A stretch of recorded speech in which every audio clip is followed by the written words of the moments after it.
ओम शांति। 24/6/2022 की मुरली है। आज मातेश्वरी जी के महावाक्य है। मातेश्वरी जी की रिवाइज महावाक्य है 15/12/63 के। मम्मा के पुण्य स्मृति दिवस पर प्रातः क्लास में सुनाने के लिए मातेश्वरी जी के मधुर महावाक्य। मुरली का टाइटल है कर्म ही सुख और दुख का कारण है। बहुत खूबसूरत मुरली है। आज मातेश्वरी जी का स्मृति दिवस है, तो आज मातेश्वरी जी के महावाक्य सुनेंगे।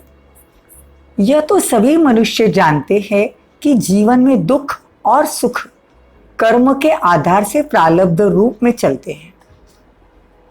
जब भी कोई दुख आता है और सुख आता है, इसका आधार कर्म बताया गया है।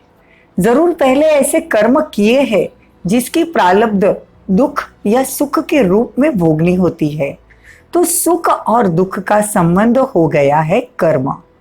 कर्म को किस्मत नहीं कहेंगे। कोई ऐसे समझते हैं कि जो किस्मत में होगा इसीलिए दुख और सुख का को कुछ किस्मत समझ लेते हैं। यह तो ऐसे हुआ जैसे किस्मत कोई भगवान ने बनाई है या किसी और ने बनाई है, इसलिए कह देते हैं कि जो किस्मत में होगा। लेकिन यह समझना बहुत ही जरूरी है कि किस्मत भी किसने बनाई। किस्मत कोई परमात्मा ने नहीं बनाई। ऐसे भी नहीं कि किस्मत कोई पहले से ही बनी हुई पड़ी है। नहीं, यह दुख और सुख जो भी मनुष्य भोगते हैं, उस दुख सुख को बनाने वाला भी मनुष्य है, क्योंकि कर्म करने वाला मनुष्य है। बहुत गहन बात आज मातेश्वरी जी समझा रहे हैं कि हमारे जीवन में जो भी दुख आते हैं, माता जी कहती है कि वो हमारे कर्म के हिसाब से आ रहे हैं। तो हम सुख और दुख जो भोगते हैं वो हमारे ही कर्म हैं। इसीलिए रिस्पॉन्सिबिलिटी अपनी हो गई। जो करनी सो भरनी, ये कॉमन कहावत है। और जो करेगा सो पाएगा, ये भी कहावत है। गीता में भी वर्णन है कि जीव आत्मा अपना ही मित्र है और अपना ही शत्रु है। ऐसे नहीं कहा कि मैं तुम्हारा शत्रु हूं, मैं तुम्हारा मित्र हूं। नहीं, जीव आत्मा अपना शत्रु और अपना मित्र है। इसीलिए अपने साथ मित्रता और अपने साथ शत्रुता, दुख और सुख करने वाला खुद मनुष्य है। जो हम कर्म करेंगे उसका हिसाब निकलेगा सुख और दुख। अभी तुम्हारे आगे यह जो बातें आई, यह किया किसने? यह अकालीन मृत्यु आ गया या यह रोग रूप में दुख आ गया, क्या यह भगवान ने दिया? जो लड़ाई झगड़े संसार में जितने भी दुख के कारण है, क्या वो सब भगवान ने किए? अरे, भगवान जिसको कहते हो दुख हरता सुख करता। इसीलिए जो जब कोई भी दुख आता है तो उसको याद करते हो। शरीर को रोग लगता है तो भी कहते हो हे भगवान। दुख में उनको ही याद करते हो। अगर उसी ने दिया है तो दुख देने वाले को क्यों याद करना चाहिए? अगर भगवान दुख देता है तो दुख में उसको ही याद करेंगे? बताओ, भला यह भी तो सोचना चाहिए। दुख के समय जो याद आता है उसके लिए तो कह नहीं सकते कि यह दुख ने उसने दिया। यह भी तो समझने की बात है। जब याद करते हैं तो जरूर उनका संबंध हमारे साथ कोई दूसरी बात से है ना, कि दुख देने वाला है। इससे सिद्ध होता है कि दुख का कारण अथवा इसका कोई रिस्पॉन्सिबल कोई और है। उसमें भी कोई तीसरा तो है नहीं। एक मैं और दूसरा मेरा रचता, बस ये दो ही चीजें हैं ना। एक मैं उनकी रचना या उनकी संतान कहो, दूसरा बाप। तो यह बाप की रिस्पॉन्सिबिलिटी है या मेरी रिस्पॉन्सिबिलिटी है? मैं रिस्पॉन्सिबल हूं या बाबा रिस्पॉन्सिबल है? बाबा कहते हैं, मातेश्वरी जी आज कहते हैं कि ये बातें बड़ी समझने की है। भले जानते हैं या नहीं जानते हैं, लेकिन भगवान को दुख के समय याद जरूर करते हैं। कोई भी बात होती है तो मुख से निकलता है ओ माय गॉड, कहते हैं ना। भले कोई जाने ना जाने वो गॉड कौन है, क्या है, पर मुख से निकलता जरूर है। यह तो समझने की बातें है कि आखिर हम जिसको याद करते हैं क्या वो हमारे इन सभी दुखों का कोई कनेक्शन है, या कोई वो दुख देता है? नहीं, परंतु भगवान के प्रति सदा दुख के समय तो खास प्रेम आता है, अंदर से आता है कि जैसे वो हमारा कोई बड़ा मित्र है। अंदर वो खुशी आती है तो जरूर उनका हमारे साथ सुख का संबंध है। भगवान दुख देता ही नहीं तो दुख का संबंध कैसे हो सकता है? तो दुख का कारण जरूर कोई और है, अभी और कोई तीसरा तो है नहीं। एक मैं, दूसरा वो, तो जरूर मैं ही रिस्पॉन्सिबल हुआ ना। तो जिस चीज के लिए मैं निमित्त हूं और मैं ही दुख में ही दुखी होता हूं और पैदा भी मैं ही अपने से अपने आप करता हूं, दुख पैदा अपने आप मैं ही करता हूं, तो ये देखो कितनी बेसमझी हो गई। जिस चीज से छुटकारा चाहते हैं वो चीज मैं अपने लिए खुद ही बनाता हूं। आश्चर्य की बात है ना। हम ऐसे कर्म करते हैं जिससे हमको दुख मिलता है, तो हम ऐसे कर्म करें ही क्यों जिससे हमको दुख मिले? ये समझाना चाहते हैं। मनुष्य चाहता नहीं है फिर भी दुख बनाता जाता है, तो जरूर कोई बात अनजाने बेसमझ है।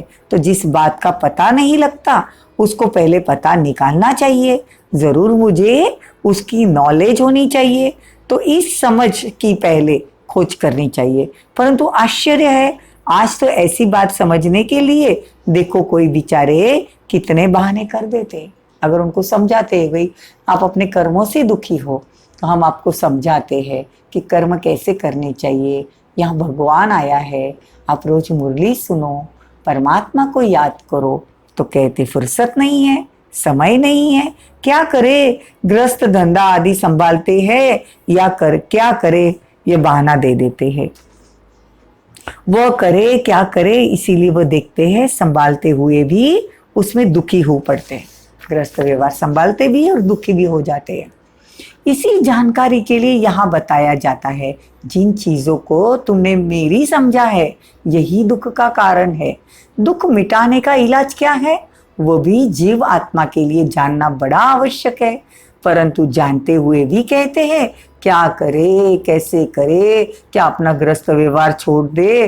तो आश्चर्य लगता है कि देखो मनुष्य की बुद्धि जो समझ मिलते हैं उसे भी धारण नहीं कर पाते।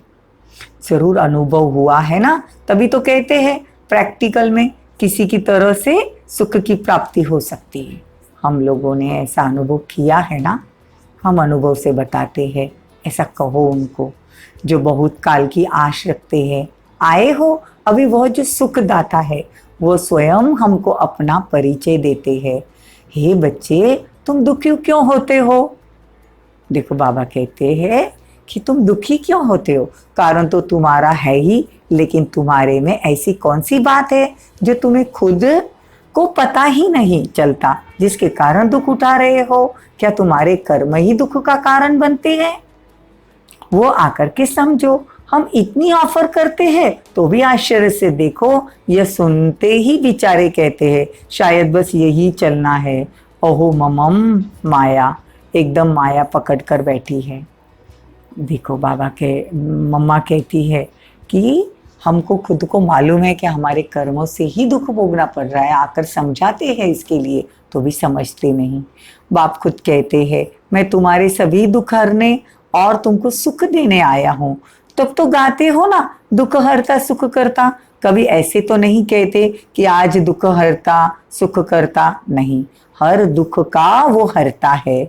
बाप कहते बच्चे मैं आया ही हूँ तुम्हारे दुख हरने, लेकिन उसके लिए तुम्हें ऐसे कर्म करना सिखलाता हूँ जिससे तुम्हारे दुख नष्ट हो जाएंगे। सिर्फ मैं जो सिखाता हूँ समझाता हूँ उसको समझ करके वो पुरुषार्थ करो जिससे दुख नष्ट हो जाएंगे। तुम्हारे ही दुख नष्ट करने की मैं शिक्षा देता हूँ, जिसको धारण कर लो क्योंकि तेरी चीज है ना। परंतु कई तो बेचारे ऐसे कारण देते हैं जैसे हम कोई भगवान के ऊपर मेहरबानी करते। कोई फिर कहते हैं कि समय मिल जाएगा तो आएंगे, अरे भाई, खिलाना पिलाना ये सब तो बातें हैं, उसी कर्म से बनाए हुए खाते में ही तुम मूंझ पड़े हो।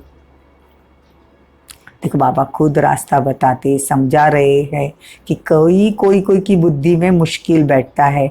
इस प्रकार माया इन 5 विकारों को कहा जाता है, परंतु बेचारे मनुष्य धन संपत्ति को माया समझ लेते हैं, कई तो फिर शरीर को माया कह देते हैं। बाबा कहते हैं संपत्ति मतलब पैसा, वो तो जीवन आवश्यक वस्तु है, वो माया कैसे हो सकती है। बाबा कहते हैं विकार कोई शरीर नहीं है, संसार विकार नहीं है, धन संपत्ति विकार नहीं है। विकार एक अलग चीज है जो आने से ही वह सभी चीजें दुख का कारण बन चुकी है। नहीं तो ये सब पदार्थ आत्मा के सुख का कारण है। उसके लिए संपत्ति धन आदि जो है वो तो सबका सुख का कारण है, लेकिन सभी बातों का पूर्ण ज्ञान न होने के कारण ये सब चीजें दुख में आ गई है। इसलिए बाप कहते हैं तुम इन विकारों को निकाल दो तो सदा के लिए सुखी हो जाएंगी। ये सारी बातें समझने की है, इसके लिए थोड़ा टाइम तो देना होगा, दुखों को नाश करने की विधि सीखनी होगी। इसलिए कहते हैं ना, बार बार आओ, कुछ समझो, परंतु ऐसे नहीं यहाँ से सुने और बाहर गए तो बात खलास। कई तो कह देते ये तो बड़े बूढ़ों का काम है। क्या जीवन बनाना या बूढ़ों को जरूरी है? ये तो लाइफस्टाइल होनी चाहिए अपनी। पहले से ही हमारी अगर लाइफस्टाइल बदल जाए तो बुढ़ापे में हमको कोई तकलीफ नहीं होती है, संस्कार पक्का नहीं हो जाता है। बाबा तो बहुत कहते हैं कि अपनी संभाल करो, पहले ही संभल जाए कि हमको जीवन कैसी चलानी चाहिए। इसीलिए उन्हों को राय देने की है। इन बातों को समझ करके अपनी जीवन में से दुख की जड़ है, वो दुख का कारण है, जिसको मिटाने का पूरा पुरुषार्थ करना चाहिए। भगवान बाप जो सबको पिता है, उस पर जो हमारा हक है उसको भी समझना है और वो हक लेना है। आगे भी निमंत्रण और संदेश देते रहते हैं, फिर कोटों में कोई जागते हैं। आगे भी ऐसे हुआ, तब तो भगवान ने खुद कहा कोटों में कोई मुझे जानते हैं। तो यहाँ आकर के इस चीज को समझने के और कुछ धारण करने की बातें करो। एक ही दिन में ये सब बातें समझ में नहीं आ सकती। अच्छा, मीठे मीठे बच्चों प्रति याद प्यार और नमस्ते। हम रूहानी बच्चों की, रूहानी माता पिता बाप दादा को और मातेश्वरी जी को याद प्यार और नमस्ते। वरदान, अपने पूज्य स्वरूप की स्मृति से सदा रूहानी नशे में रहने वाले जीवन मुक्त भवो। जेकर जीवन मुक्त बनना है तो रूहानी नशा होना चाहिए। और कौन सी स्मृति होनी चाहिए? अपने पूज्य स्वरूप की स्मृति कि हम देवी देवता थे और देवी देवता बन रहे हैं। ब्राह्मण जीवन का मजा जीवन मुक्त स्थिति में है। जिन्हें अपने पूज्य स्वरूप की सदा स्मृति रहती है, उनकी आंख सिवाय बाप के और कहीं डूब नहीं सकती। पूज्य आत्माओं के आगे स्वयं व्यक्ति और वैभव झुकते हैं। अंडरलाइन करने वाली बात है, पूज्य आत्माओं के आगे स्वयं व्यक्ति और वैभव झुकते हैं। पूज्य किसी के पीछे आकर्षित नहीं हो सकते। देह संबंध पदार्थ संस्कार में भी उनके मन बुद्धि का झुकाव नहीं रहता। वे कभी किसी बंधन में बंध नहीं सकते, सदा जीवन मुक्त स्थिति का अनुभव करते रहते हैं। स्लोगन, सच्चा सेवादारी वह है जो निमित्त और निर्माण है। ओम शांति। अब कुछ सेकंड, कुछ समय हम परमात्मा की याद में बैठेंगे। ज्ञान सूर्य शिव बाबा को आह्वान करेंगे और परमात्मा के स्नेह भरे पुष्प मुझ पर पड़ रहे हैं, ये दिल से अनुभव करेंगे। ओम शांति।